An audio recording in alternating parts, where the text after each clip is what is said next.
Hey, what's up, everybody? This is SojuTalk, your weekly shot of K-pop. This is a summer special episode, the first one, and we are recording on August 9th, 2023. I am just me, just Warren. Before I introduce everybody, as a quick reminder, check out SojuTalk on your favorite podcast platform. Sub to us on YouTube and join the SojuTalk Discord and be a part of the nation. All right.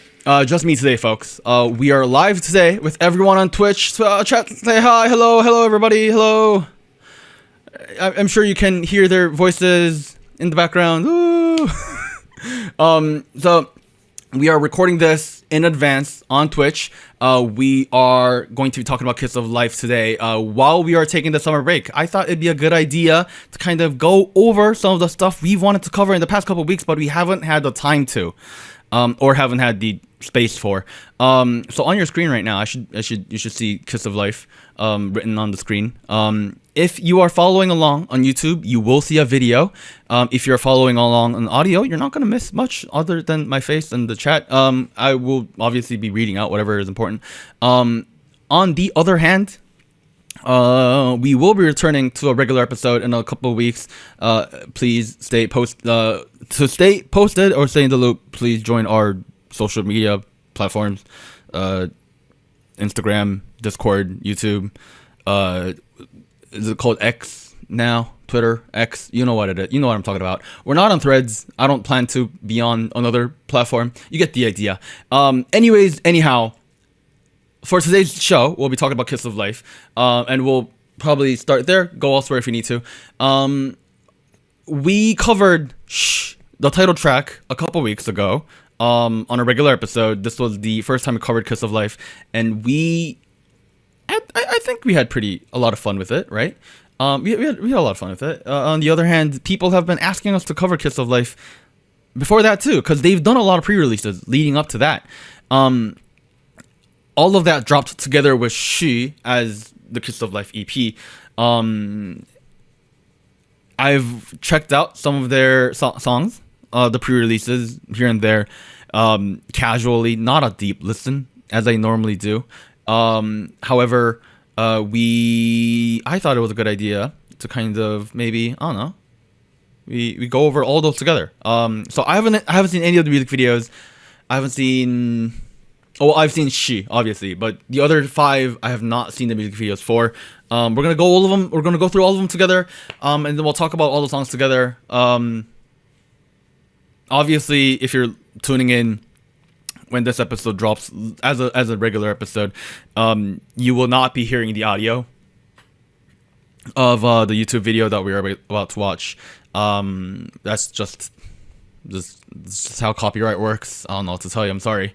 But anyhow, I guess I can dive right into it. I don't know, because this is a live stream, don't expect the same amount of energy with me, Doug, and Anita. It's just me, folks. Okay, so here's what I'm seeing. Right, I go to Kiss of Life on their thing. I see all their videos. They have the teasers, the trailers in the beginning and the top, and then they have a POV shot, whatever that is. I imagine that's some sort of branding material. And around a month ago, they dropped Sugarcoat by Natty first, which I believe is the 3rd track on the EP. Actually, let me double check that, right? Kiss of Life. Genius. Kiss of Life is a South Korean girl group under S2 Entertainment, consisting of 4 members, Julie, Natty, BELLE, HANEUL. They debuted on July 5th, 2023 with the mini album Kiss of Life, and Shhh as the leading track of the album. Okay, whatever. Okay, cool. That's the album. Yeah. So Sugarcoat is track number 3, but they decided to drop it first, which makes sense, right? They had the strategy of going through all 4 solos first before going through the group tracks. And someone told me in chat at that point, on the Discord, someone told me on Discord a while back that all of these lead up to like a narrative together, and that's why some of the stuff on Shhh didn't really make any sense. We'll look at that together, kind of like a review. Very Luna-esque. I'm gonna guess it's something like Avengers. Like, you know what I mean? Like, if you look at the first Marvel phase with the first Avengers movie, it was like Iron Man, it was Captain America, it was like Hulk, the first Thor movie, and they all kind of like converge together for Avengers, the first movie, right?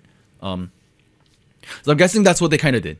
And I'm gonna guess because they dropped Buy My Neverland before Shhh, it'll probably, the narrative will lead into that. That's my guess. But we'll see. We'll see. All right. We're going to start off with Sugarcoat, a Natty solo. 3.4 million views. Good Lord. All right. All right. Let's go.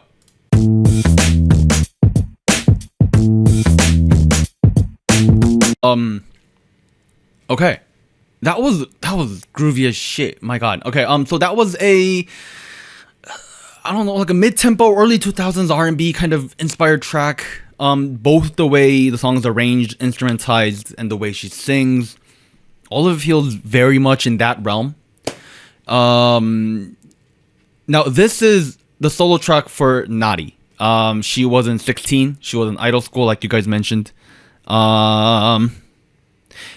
Which, I'll be very honest, I have not seen. So I don't know what she was like before. I have no idea. Like, I know she was the youngest kid on 16. That's all I know. So this is essentially my first impression to Natty. She has a very, very R&B specialized voice, which I guess now that I'm thinking about it, it makes sense why they went with a genre like Shhh, where it's like very hip hop inspired. It doesn't. Here's the thing though. Okay, let's talk about the song first, then we'll talk about the music video. It feels less Y2K and a very much a simulation of what early 2000s R&B sounded like, with the leads in the background and the stompy drums, and feels very clean. Like, I don't know what to say. It's completely not what I expected, because like it's so not typical K-pop to go with something like this. It's pretty out of the box, you know what I mean? Like, it's, sure, people will do songs like this as a B-side or like as a special thing here and there, but like it's not typically something that people drop as a first impression, and I think that's what sticks out to me a lot about it. Now the song itself was really well arranged. It takes a lot of time building in and out of like each transition. It's very smooth, and obviously at the center of that is this girl. The way she sings reminds me a lot of Say, Saay. A lot of the vocal inflections. Now vocals are not particularly my special place of knowledge, but it has a very strong, like, it's very stylized for R&B. It's like, it feels less like pop singing and a lot more like R&B singing. And I feel like this kind of goes along with their concept. But like, if you look at a lot of K-pop musicians, there's a phrase in Korean that says people try to like sing pretty. People try to sing cute. It's not really a thing anymore in K-pop. That's what I'll tell you. But especially if you go back like more like 7-8 years, that was a thing where people were trying to like kind of like be cutesy in the way they sing a little bit, right? This is very much not in that realm. It's very like grounded, very like bottom heavy, if anything, and that's not something you see too often in K-pop. So I think that's pretty cool in my head. Yeah, I don't know. That's all I'll say about the song itself. The music video. Do people think she's homeless? Is that what it is? Is that? I saw multiple people in chat say like, "Oh, she's homeless," and that's her thing. I was like, I don't think she's homeless. I don't think she's rich. I don't think she's well off. She's busking, right? She's busking, but like maybe she's like a street dancer. In the announcement, she's homeless. Oh man. Like, there's like these scenes where she's like, I thought these were her like walking out of her apartment or something like that. And she got these clothes. She danced, got the money. Yeah, look at the first shot. Oh, you're right. Okay, she is homeless. She is homeless. Okay, yeah. Oh man. Okay, so that's a difficult situation to be in. Financially struggling. Probably psychologically struggling as well. She's good at dancing. So she goes off to audition. She was looking at deodorant, it looks like. Drops them on the floor. And then the old white man just like fucking like, just like, oh, just over. Like, here's the thing. It's a little, I understand what they're going for, but the way like the white man acted was so bad. Where I was like, what is going on? Like, why is he walking over like that? No, he like, okay. I know it's a very serious moment. He's like, oh look, give me your, are you stealing my deodorant? Like, but like at the same time, he looks so awkward. Oh man. Anyways, the girls would be going through some shit in the videos, Warren. Oh man. I've been told they're a bit more edgy, and a little bit more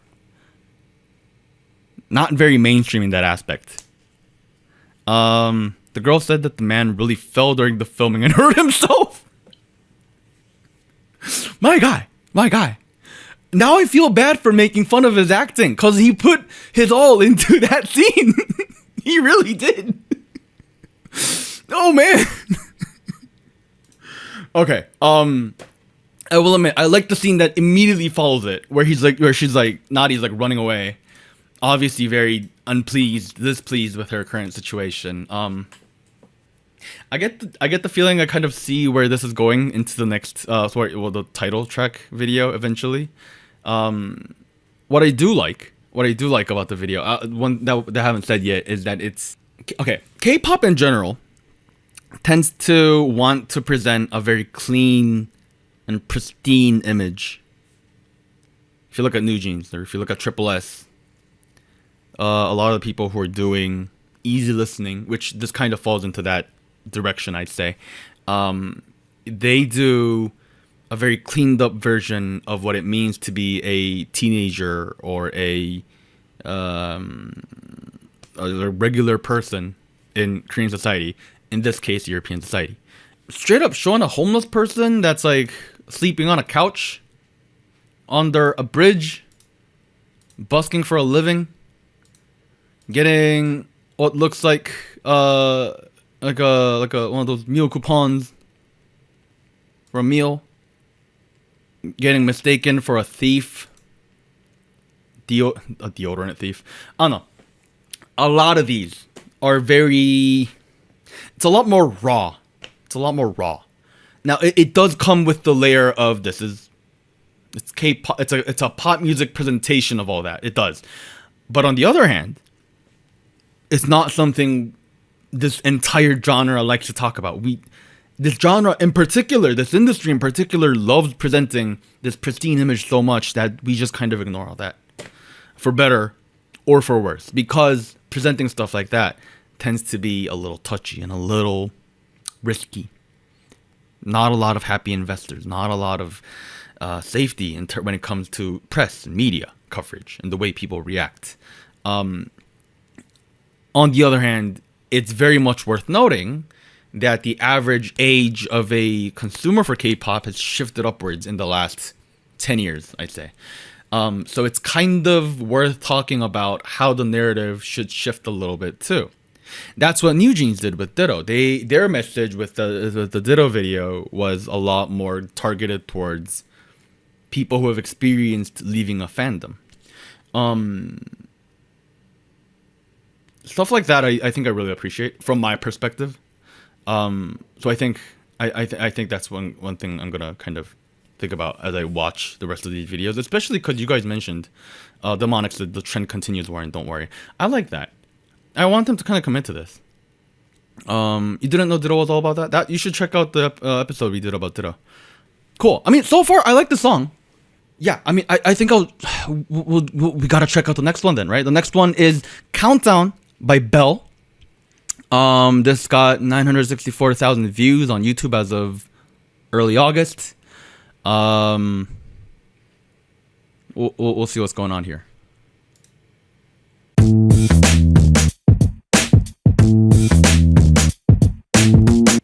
Okay. Personally, this message hits a little harder than the other track with the other music video. But this is Countdown, BELLE solo. This one has a little bit more of a K-pop sound than the Sugarcoat track did. The chorus has a nice banging brass, the boom sound. But other than that, the track itself is kind of minimal, if anything. Lots of percussions. It has a bit of a punk rock aspect to it. Let me reword that. It has a bit more of a punk rock aesthetic to the sound with the guitars and the kind of like, I think there were guitars in the beginning. A lot of that, I think, kind of goes really well with the message of the song, right? Sorry, the music video. If you look at the music video, there's a lot of, kind of standing up for who you are against your parents, per se. Kind of standing up against the guy in power. And I feel like, if you think about it, especially in a family that is very demanding of their children, that tends to be, where a lot of kids look for freedom and whatnot. I think let me go with the lyrics real quick. Okay, because I did look at the lyrics a little bit while I was watching the music video, and a lot of it felt like it was kind of in that aspect as well, where it says, countdown, we're all ready now, get our ride as you want to go. Like, all of that, this is just based on like first impression, but this felt like the word countdown in the song Countdown, it feels like she's kind of like counting down towards the moment where she's kind of like free, kind of like let go, free from her parents' control. So if you combine all of that together, it's a really comprehensive package. It's a really comprehensive package.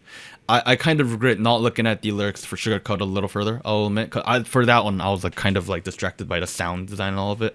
That being said, personally, right, like I mentioned earlier, this is a message I relate to a little more. Now, that being said, was I forced to do ballet as a little kid? No. Did I have a white dad? No. I have an Asian dad. I also have an Asian mom. But there were definitely situations where I felt like I was kind of being forced into doing things where I wasn't really into them. And I know I was doing them because I know it's better for my future. But in the moment, I'm like, that's not me. I don't want to do it. Also, like, okay, real quick, like talking about the music video real quick, like the flippin' salad, like, is that it? Is that all you're feeding? Where'd the meal picture go? The clip of the, yeah, she's like, here, have a single serving from like my tongue of a salad. Like, that's it. Like, don't get me wrong, I love salad, but like I need this much. I need that much. Yes, I'm talking about sweet green, like a full ass bowl with like some rice. Not serious, can't eat and do ballet. Exactly. Like, it's a physically demanding style of dance where you rotate a shit ton. All of that put together. I don't know. So okay, let's put it back together, right? So BELLE plays the role of a girl named, I assume, Belle. She is very well off, that is able to pay for the tuition of a ballet school, and she's able to wear Christian Dior knitted sweater, t-shirts, like that. Good lord. She's got like a white American dad, or European, I imagine. Except her parents are kind of shitty and are only feeding her like a quarter serving of salad for a flippin' meal. And it's kind of forcing this girl to go into a career she's not really into. And then, she goes into her room, she finds a box full of her candies, where she's clearly de-stressing. She's, wait a minute. I did not notice this earlier. Okay, she goes into her room to eat candy and go on Reels on Instagram instead of TikTok because she's Korean. I'm seeing a name HANEUL on here. Yeah? I'm gonna guess HANEUL's a social media influencer in this kind of like Kiss of Life universe. We'll get to that in a second, I guess. But that's clearly what she's interested in instead of doing ballet. It's like the story it's an orchestra. We used to have kids that are into rapping, except violin and rap are not kind of like the same genre, if that makes any sense.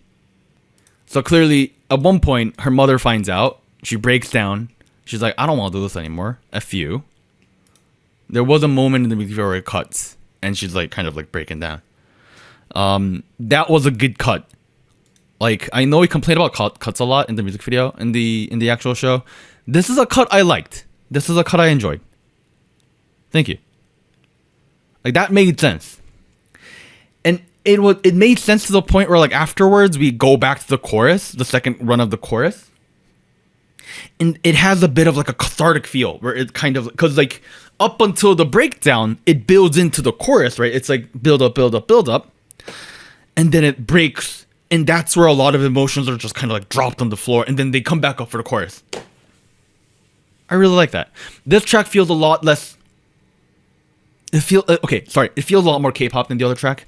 I'm also noticing a bit of similarity between the way BELLE and Natty sing a little bit. Lots of R&B inspired, almost like those overemphasized inflections you hear in R&B singers a lot. Also presented here, although to a lot less of a degree. Partly because the genre is less R&B and more so like I'd say like I guess like slow tempo hip hop. I don't know. There were some moments where there were some nice industrial drums, and it works really well. To a point where I could imagine this being like a Red Velvet B-side almost. Overall, again, that was nice. That was pretty solid. I think I prefer this over the other one. I'm not gonna lie. Partly because of the music video narrative, partly because of the way she sings, partly because I enjoy that kind of music a little more. She's an SM vocalist. She was trained by SM. I think I did read that somewhere. Yeah, I mean overall, I think that was nice. Cool. Should we move on to? I believe the next one is Kitty Cat by Julie. I know that if you're looking on the screen right now, it says there's a full red bar, which probably means I've seen this to the full point. But then again, I'm on the YouTube. I'm on the SojuTalk account, so maybe I haven't. It might have been Doug. I don't know. Delmonica's telling me all four of them are from Big Four as trainees before. Right, we know Natty was a former JYP trainee because of 16. BELLE was apparently in Natty. BELLE was apparently in SM Entertainment. We're looking at Julie, right? Julie, according to Namu Wiki, was a trainee of the Black Label. I recall her from the music video for Shhh, because she had a distinct, for lack of a better word, she reminds me of this one ABG from college. It was really funny. Anyways, let's talk about Kitty Cat. Let's listen to Kitty Cat by Julie. Solo track. Track number, I believe. Track number 5 on the EP. Here we go.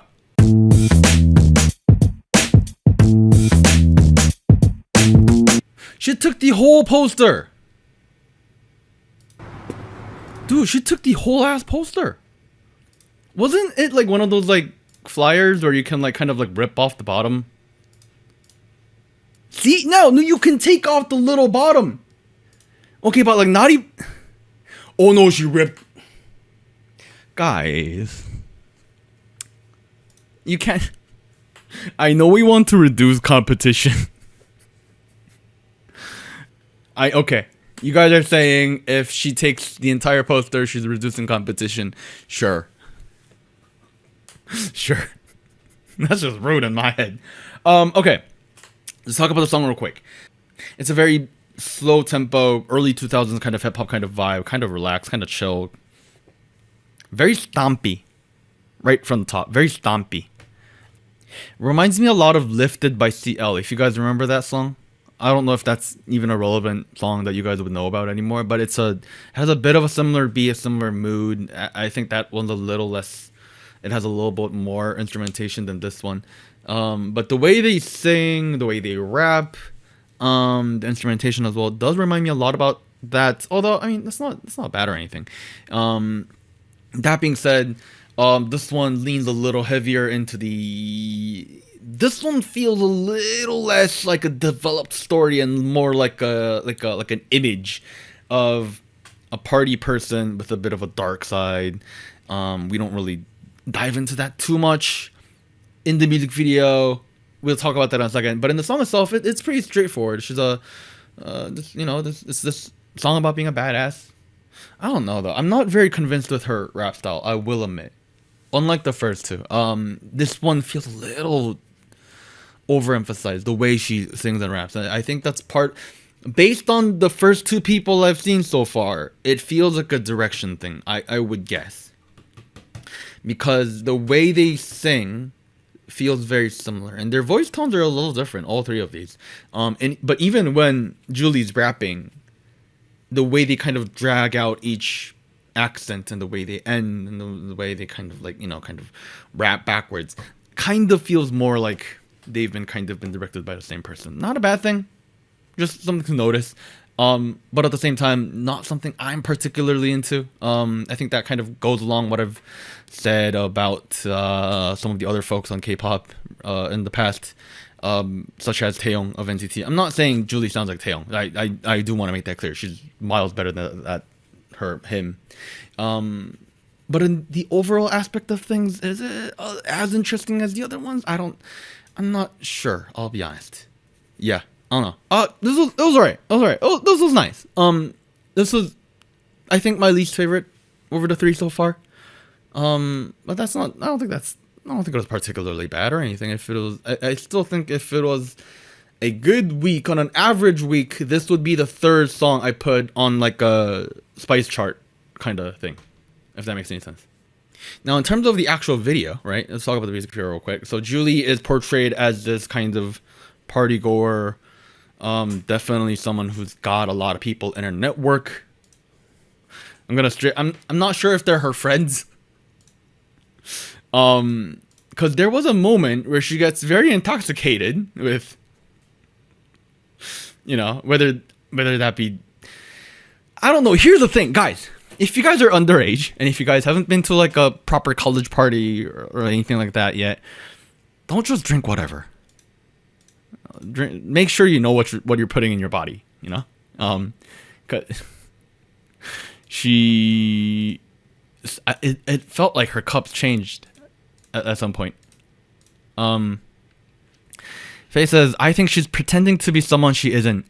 I think that's actually a very good point. That's a very good point. And that does kind of play a role where early on, she's seen like solo dancing in the party. And that point, I think she's having fun. And then she starts drinking. And like, if you look at this scene on the 38th and 40th second, I don't know. She's like starting to look a little, maybe she's just that drunk. I don't know what it is. But I don't know, she ain't happy. People are starting to feel her up. No, please, consent first. This is fucking weird. The moment when she pops out of the door. So she goes into a room where two people are making out. Right? She goes into a room where two people are making out. And then she pops back out and everyone's staring at her. Obviously, they are mistaking her for something. Or the couple has spread a rumor about this girl or something. There's been a unhappy message that's been told about this girl. That's what I'm getting at. And she's like, F that, screw that. And they kind of like drag her out. And this is why earlier I said it felt less like the first half of the music video where she's in the party doesn't really feel like they're her friends. If you know what I mean. I don't know. The second part, she goes hangs out with her friends. A cute little white boy. They're having fun at a lake. There's a little bit of romance, and the dude figures out, she wants to do an audition. Got talent. It kind of feels like she was hiding it from him, which kind of goes back to what Faye said earlier about she's pretending to be someone else she isn't. And then by the end, she's like, maybe I should audition. Maybe I should. She pulled the whole poster, which again, you don't do. Real quick, I like her shoes. I don't know what those are. Very platformy Vans by the looks of it. I don't know. Kind of nice. The ankle wrap is a connection, by the way. Says BELLE. Yeah, I was confused by that. Was she injured? Like, why was she suddenly like, ooh, my legs? She was like rubbing her legs, and then suddenly the dude was like, oh, let me put a bandage on it. I was mildly confused with that one. Overall, Julie seems interesting. I can tell that she's playing the rapper role a little bit, although she's kind of doing a rap solo-ish thing. A rap singing kind of thing. She's not like a fully like rapper. Do I think she's an important person to have with the team? Yes. Do I think this is the most interesting of the three I've seen so far? I don't know about that one. I think I might enjoy Julie a little more when she's in a group setting, or maybe in a different song. I question whether this type of music was the best for her. Okay, cool. All right. Fourth track, we have one more solo, according to Delmonic, that is true. We have Play Love Games by HANEUL. Oh, this one has the least amount of views, 742,000. As of August 9th, 2023. Song is written by Munsholi, Skylar Moans, Holland Schadinger, Anna Hoffmer. I'm sorry I'm butchering your name. Arranged by Skylar Moans. Not the best showcase, but she's the great leader. I'm assuming you're talking about Julie, right? Julie is the leader. Okay, yeah. Okay, cool. Oh no. So far, there's definitely been consistency across the first three tracks, where there is a bit of slow tempo, hip hop, R&B inspired, black music inspired, early 2000s, Y2K kind of thing going on. Y2K is probably not the right word. More so, they're simulating the sounds that were kind of popular back then. I mentioned Lifted by CL earlier. That was kind of doing the same thing as well. I'm going to guess this is going to do something similar. I feel like that's a safe bet to make, right? All right, Play Love Games, HANEUL solo. Boom.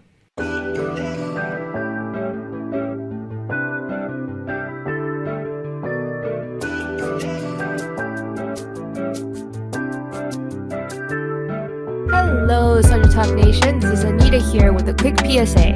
If you would like to support SojuTalk Kpop Podcast, please like, subscribe, or follow us on whatever platform you're using. And consider joining our Patreon at patreon.com/SojuTalk or donating to us at paypal.me/SojuTalk. On behalf of the crew and myself, thank you.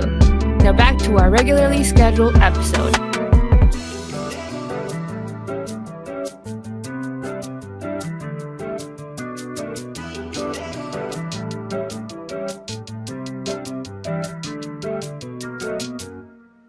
That was it? That's the ending? 뻔뻔하지 않은 눈빛.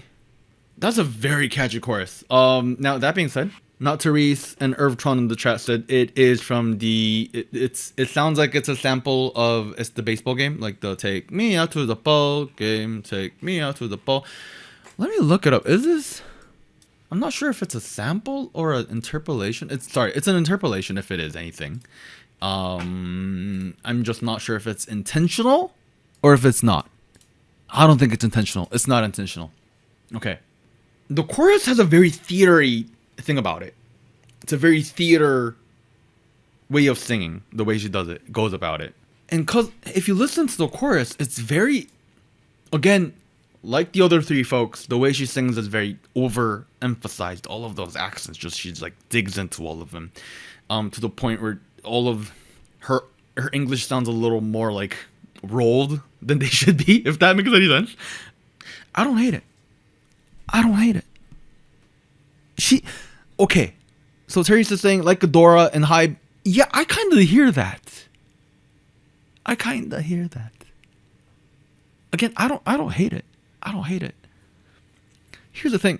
I don't typically enjoy like campy, over the top style of singing. I kind of like this one. I kind of do. I don't know. Typically, I don't like songs like this. there's a bit of connection. There's a bit of shared similarities in the arrangement between Play Love Games and Countdown. This one also leans a little more into a minimal arrangement, especially in the verses a lot. And then in the chorus, it has this banging brass that kind of like pops in. And then, unlike Countdown, Play Love Games does this kind of like catchy chorus where she's like ba ba ba ba ba ba ba. And it all kind of flows really well. Maybe they are going for a kind of sportsy vibe. What I can tell for sure, it definitely feels very theatery, very musically, if anything. And it's over the top, kind of like the way Natty, BELLE, and Julie have been, but in a different way.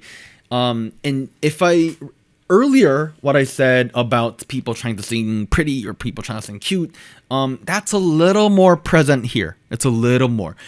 On the other hand, it's not. It's all of it's kind of combined really well, where I really can't complain. Her voice feels a lot more soft compared to the other three as well. Especially when you juxtapose it with Natty. Like, it goes in there's a spectrum of Natty, BELLE, and HANEUL over here that feels very, on Natty's end, it feels very angsty and like, and then HANEUL feels a lot more in the softer range. Julie is not on this chart because she is more of a rap thing over there. Now, like you guys mentioned, HANEUL does seem to be a HYBE trainee, former HYBE trainee. On the other hand, again, this track kind of, I could see this being like a Red Velvet B-side, especially with the quirkiness of it. Like, if you think about the theme of, was it like Red Velvet World, or like, you know how it's like supposed to be like kind of like a theme park, kind of fits into that too. So I feel like all of that works really well. I'll rank how I feel about all these songs at the end, but so far, I like this. This is very nice. And if anything, because HANEUL's voice is a lot more different than Natty or BELLE or Julie, it feels like she stands out compared to the other three. Not particularly because I'm saying she's better or worse. I'm saying she feels a lot more in that kind of like, she stands out. She plays another important role. So if you think about the composition of the four so far, I'll have to check out how they kind of mix together, but I'm gonna guess Natty's the main vocal center of all that. BELLE kind of the lead, kind of like the lead up role to that, right? HANEUL feels like the person playing the contrast to Natty and BELLE over here, and Julie as well. And Julie plays the role of rapper, kind of. That's how I'm seeing it. Do they have official positions? These folks, these four.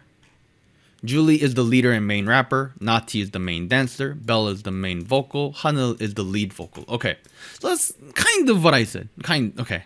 Oh, BELLE is the main vocal. Natty's the sub vocal, lead rapper, main dancer. That's a lot of positions. Okay, cool. I'm gonna move on to the final track. Oh, sorry, not the final track.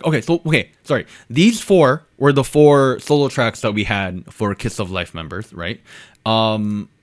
We're going to shift gears a little bit and go talk about their final pre-release and the final pre-release before the actual song drop, the title track drop, and it's called Bye My Neverland. In Korean, it's 안녕 Neverland. It's got a whopping 5.6 million views. Sounds like I should be ready. Now that being said, on the thumbnail here, I see Julie on the wheels in a car. I'm a little worried. Because last time we saw her, she was kind of wasted with God knows what. I'm sure she's sober when she's driving, right? Yeah, I'm sure. All right, cool. All right, let's check out Bye My Neverland by Kiss of Life.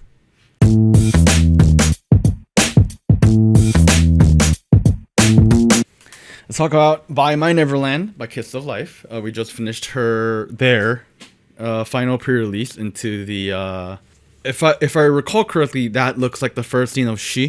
So I see that's probably what's going on. We'll watch Shhh again too. Don't worry.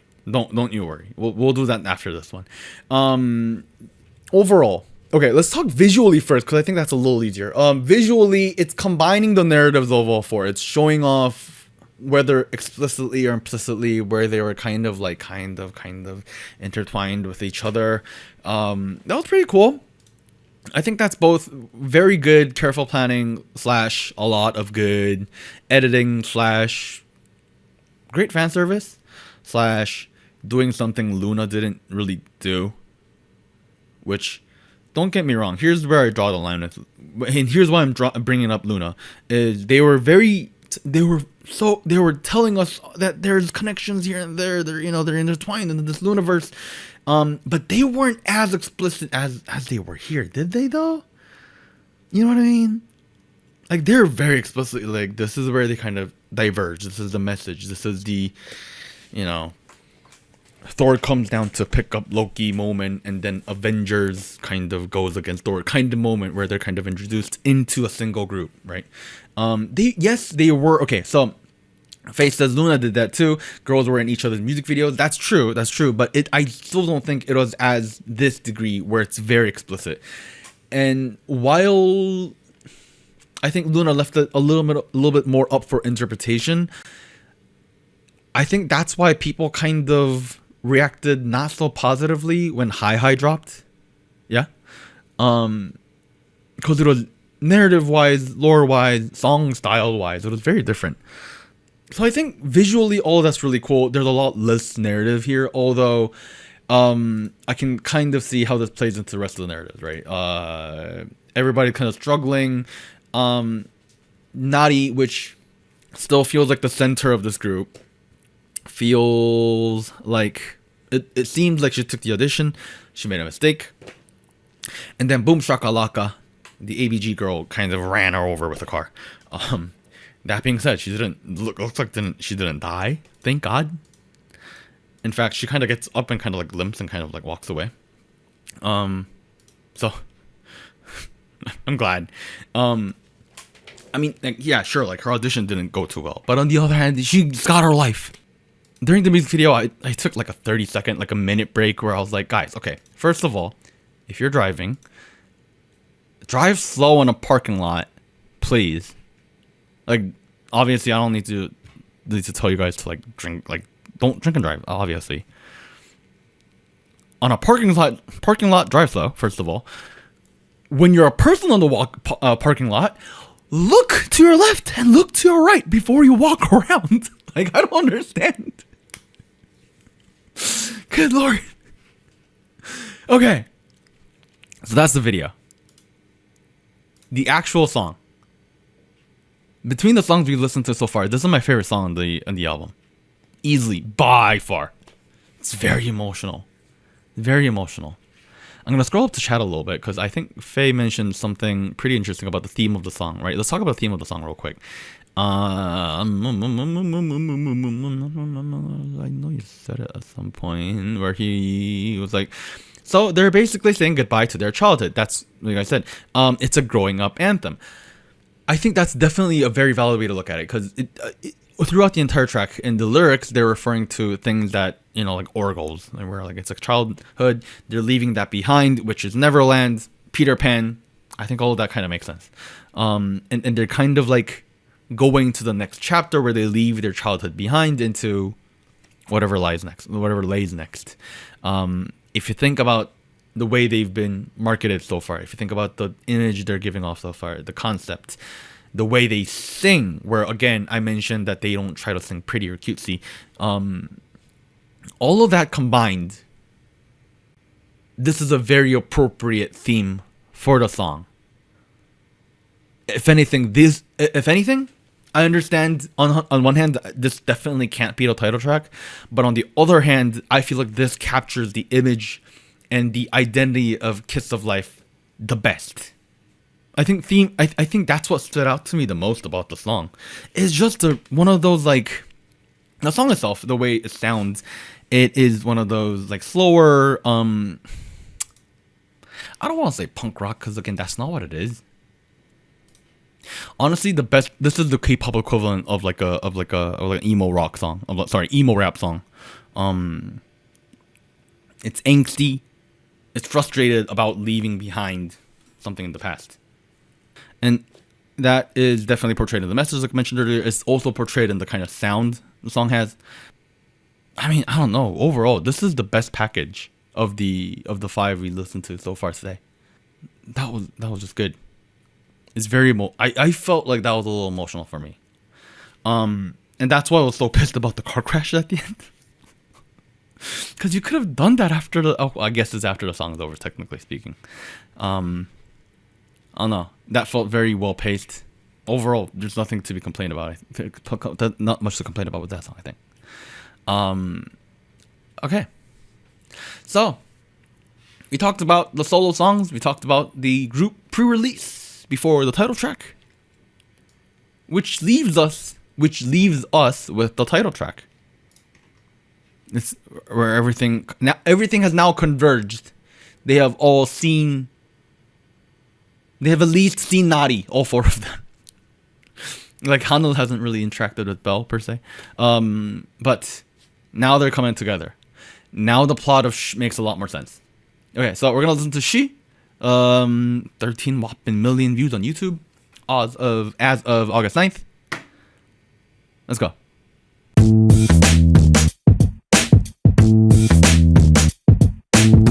Okay, we just finished listening to Shhh or Shit by Kiss of Life. I'm gonna focus on talking about the stuff we didn't actually talk about on the show, because like I mentioned earlier, we did we talked about Kiss of Life as a main track on the episode we covered them at some point. Kiss of Life, SojuTalk. No, you're not gonna tell us. Never mind. A couple episodes ago we covered them. I'm sure you'll find it. This was did we not? Oh no, it was the one episode with a bunch of people. Episode 243. I remember now. Okay. Anyways, Kiss of Life was like I talked about in the original episode, and like you guys talked about in chat, it feels very Ariana Grande-esque. Reminds me of the period of her career where she did a lot of stuff with Big Sean. Even the little whistle, the really high-pitched whistling, I don't know who that was, in the final chorus, that kind of reminds me of that a little bit. Again, nothing wrong with that. It sticks out a little bit in the rest of the album. That's what I have to admit, because the rest of the album feels a lot more Y2K, early 2000s, down tempo, slow tempo hip hop. This is also hip hop, but it's not the same kind of R&B or like PB R&B that we have in the rest of the album. So I think it's a little different. That being said, I understand why this needs to be the title track and why this is the main piece of the entire album. But as simultaneously, this was the least interesting song of the six for me, personally speaking. It just feels kind of out of place, both in terms of the album and both in terms of the kind of K-pop we're into these days. I mean, overall, it's not bad. What I'll say is that the music video definitely fits a lot better now that I've seen the rest of the plot. Because we take time building the character for each member, right? And then we go into seeing how they kind of converge. And then in this video is where all that kind of plays out together. Now, they did save a bit of the plot so that HANEUL didn't do any. She didn't really get a lot of development last music video, so that she can get a lot of the development and plot here, which I think was pretty clever, because I don't think they could have gone away with just they got along and went to audition. That probably wouldn't have been enough. So I think they liked that they did that. And I do like how all the plots kind of come together. That's really cool. Yeah. Now, Therese, you said the six didn't go together at all, which not that they needed to, I guess, but it didn't interest me as a music release. This is really interesting, because if you look at the album, I have not listened to the album from top to bottom, other than what we've talked about today.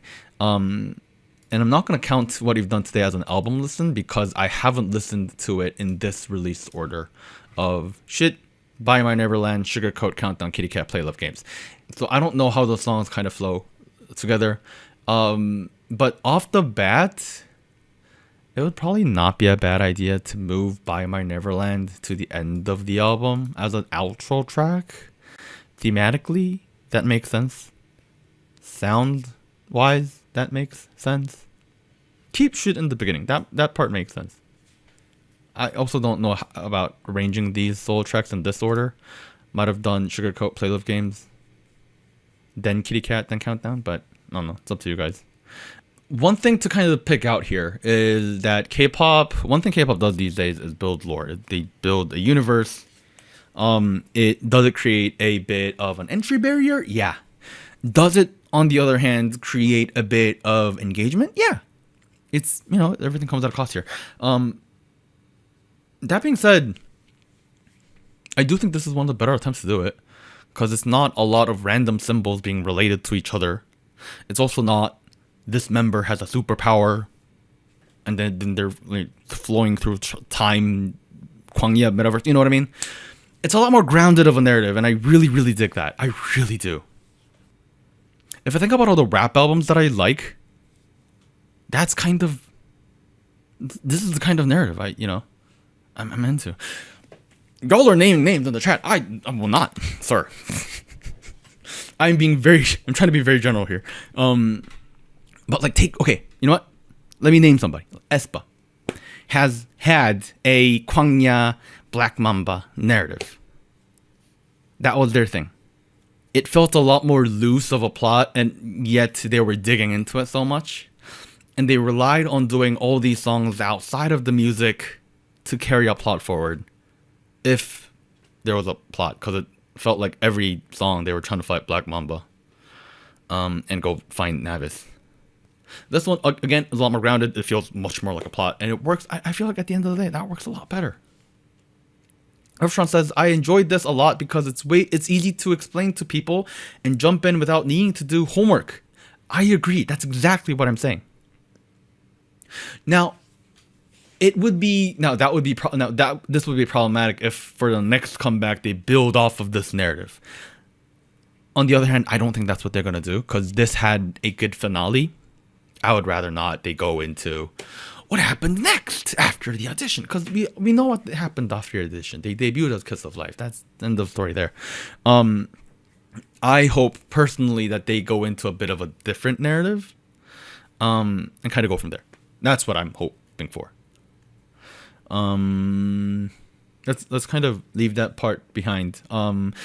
Faye says, I predict that aespa will abandon Kwangya slowly, like EXO did with their lore. Personally, I think they're dropping Kwangya, period, with the whole SM thing going on in the background at the business side of it. I don't think that's. And I know that what's his name, the TVXQ solo man, kind of did that, but on the other hand, they were staying away from like mentioning Kwangya at all in their marketing materials. So, yeah, that's just something to think about. I don't know. Yeah, again, it felt like for a while building lore has been kind of on the way out in terms of K-pop. Maybe not.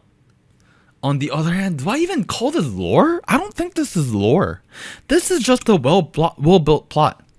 The only complaint I have about the storyline we saw today with Kiss of Life on the album Kiss of Life is that some of the themes aren't very present in the lyrics. Like let's take Play Love Games. I like the way it was sang. Don't get me wrong. I did talk about that. It captures who her character is, but it doesn't really do too much for the actual plot in my head. So I think that would have been nice if I were able to kind of hear the plot in the actual song itself too. So I don't know. I'm just kind of split. Do I call this lore? Do I call this storytelling album? I don't know. It's kind of in the middle here. Although, I mean, you know what? I don't know what to label it, but overall, I enjoyed it. It was fun. I liked it. Before we move on, let's try to do something fun, right? We talked about all 6 of these songs. Let's do a quick, I don't know, we can't really do a World Cup with 6 songs, but you know what you could do is let's kind of rank these songs, yeah? Maybe? Is that too crazy? So, the track begins, actually, let me just copy and paste from Genius here. So we had She. Okay, by the way, while I'm making this, let me go into that real quick. Someone mentioned that whenever they say sh, it sounds like shit. It's kind of funny. That's how it's pronounced in Korean. That's kind of why. Like, you know, when people say shh, they say shh, shh. Like if you look at the word, if you look at the Korean letters, it says shit. That's what it says. They're not saying shit. I just wanted to point that out as a narrative Korean speaker. I just wanted to make sure you guys understand. Okay, but anyways, Kiss of Life debut EP. Kiss of Life was a 6-track EP. It's a runtimes, I think something around 18 minutes if I recall correctly. And we're gonna do a quick activity where we kind of rank these songs together. I don't want to do it alone because, you know, this was my first impression. So I want to kind of do it together with you guys. So okay, so this is how the track is laid out on the top. Okay, everyone seems to enjoy Sugarcoat. Yeah, people seem to enjoy Sugarcoat. Let's pull that up here a little bit. Yeah, BELLE B says Sugarcoat number 1. Okay, I really like By My Neverland. I want to place that up here. I wasn't super keen about Kitty Cat, and people seemed to be kind of understanding about that as well. I'm gonna pull that down a little bit. And then Shh in the middle, Countdown on 4th, Play Love Games on 5th. Let's start here, right? Let's start here. Sugarcoat. Are we happy with putting Sugarcoat on top? I would actually rather put Neverland on 1. Electrolyte Orchestra says Neverland top. Yeah. Is that okay? Sugarcoat by far the best. Okay, you know what? Actually, let's just do this. Let's compare 1-on-1. All right. These two seem to be our favorite songs. I'm gonna open up a poll. I'm gonna open up a poll. All right, between Sugarcoat and Neverland. All right, I'm gonna leave the poll up for 1 minute, starting now.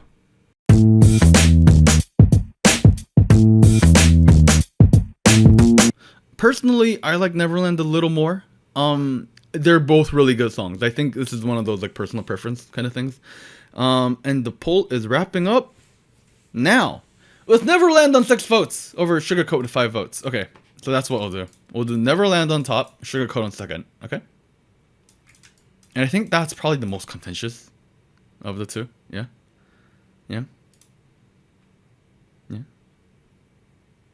Malfier says, I didn't get to vote. That's your fault, dude.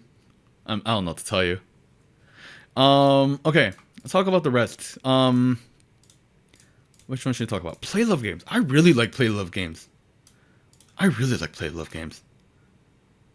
I put that on 3rd? Is that crazy?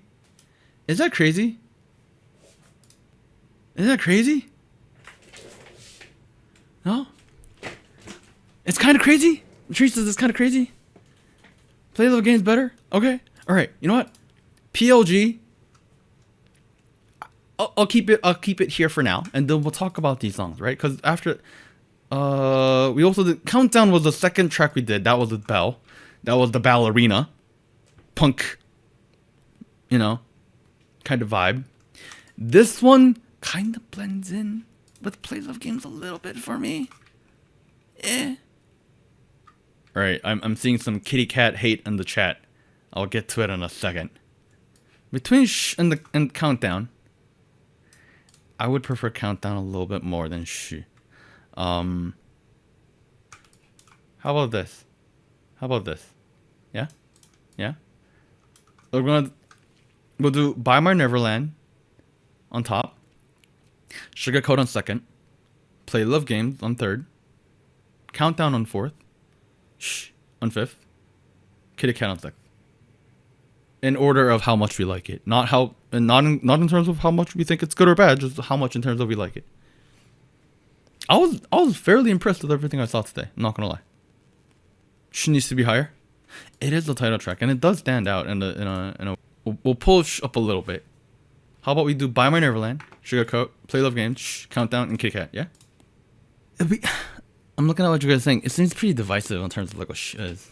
And I do think if it wasn't a title track, and if it was just a B-side, some people would be skipping a little more, is all I'm saying. I don't know.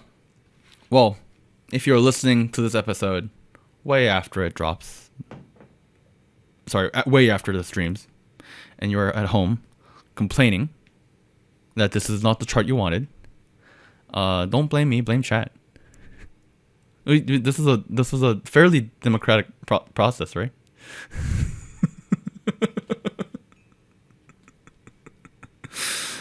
takeaways. It's a pretty good album.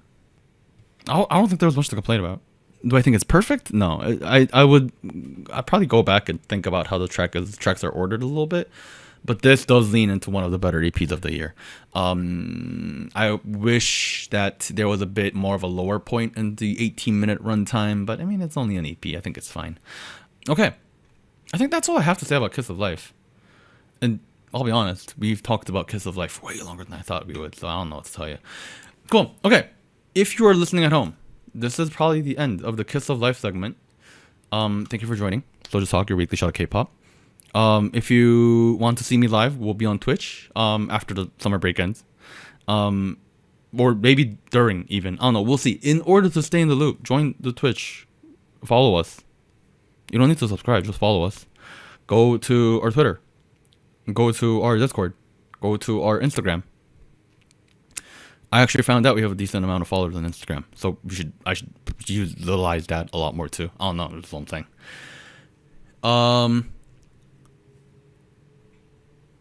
Yeah. I think that's it. Yeah. Okay, cool. All right. That's it for Kiss of Life. That's it for the summer special episode of SojuTalk. Thank you for joining. Everyone in chat, say goodbye. Say goodbye. Bye bye bye bye bye bye bye bye bye bye bye bye bye. Woo! Bye. And here's an extra special shout out to all of our Fiesta Patreons on patreon.com. Bagel, Charles, Cotton Ball, Del Monic, Ellie, Irvtron, Gogu Mama, Honey Pool, Yokab, Liam's Games and Toys, Luke Daniel, NJ Parks, Tyr, Siu Sumi. And thank you for joining SojuTalk, your weekly shot of K-pop.